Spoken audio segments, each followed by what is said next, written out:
नमस्कार दोस्तों, आइए स्वागत है एक बार फिर से आपके अपने YouTube चैनल बी एक्टिव ज्ञान में। आज के अध्याय में आगे बढ़ते हुए जानेंगे महाराज ध्रुव से यक्षों का युद्ध किस प्रकार से हुआ था।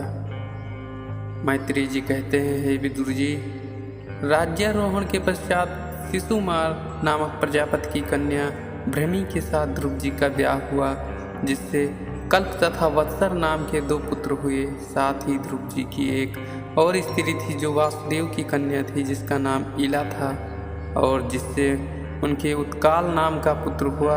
एक समय जब ध्रुव जी का भाई उत्तम वन में आखेट के लिए गया तो चलते चलते वह यक्षों की नगरी अलकापुरी के निकट जा पहुंचा और वहां उसका यक्षों से युद्ध छिड़ गया।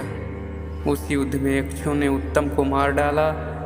तब भाई की मृत्यु से अत्यंत दुखी एवं क्रुद्ध हो राजा ध्रुव हिमाचल पर स्थित अलकापुरी के गुफाओं और यक्षों से युद्ध करने आए और जब वहां पहुंचकर उन्होंने युद्ध के निमित्त बड़े जोर से अपना शंख बजाया तो उसे सुनकर अलकापुरी के बलवान योद्धा यक्ष अपने घरों से निकल ध्रुव जी से युद्ध करने आए। ध्रुव जी उन पर अपने तीव्रतम बाणों का प्रहार करने लगे, जिससे उत्तर ने यक्षों में उन पर अपने विविध अस्त्रों का प्रहार कर ध्रुव जी को छत बिछत कर दिया। ऐसा मर्माहत कर दिया कि जिससे सर्वथा ही मृतक के समान हो गए। यक्षों की घोर बाण वर्षा से ध्रुव जी का रथ लुप्त हो गया।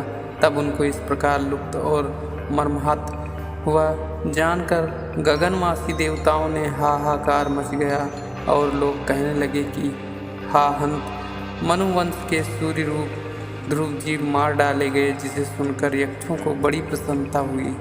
वह हर्ष से गरजने लगे, परंतु जैसे कोहरे के फट जाने पर सूर्यों का त्यों फिर निकल आते हैं, ऐसे ही अपने धनुष को टंकोर करते हुए शत्रुनाशक ध्रुव जी का रथ निकल आया।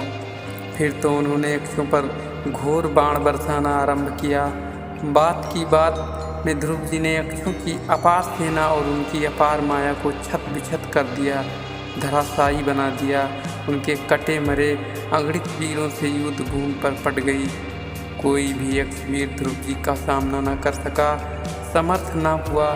बचे बचाए युद्ध त्याग कर भाग गए। ध्रुव जी ने सोचा कि चलकर अलकापुरी का निरीक्षण करें, परंतु उसी क्षण उन्हें यक्षों की दुर्दांत माया का स्मरण आया और वह अपना वो विचार त्याग अपने नगर की ओर चले। कुछ ही दूर वे आए थे कि यक्षों की अपार माया ने पुनः उनका मार्ग अवरुद्ध कर दिया।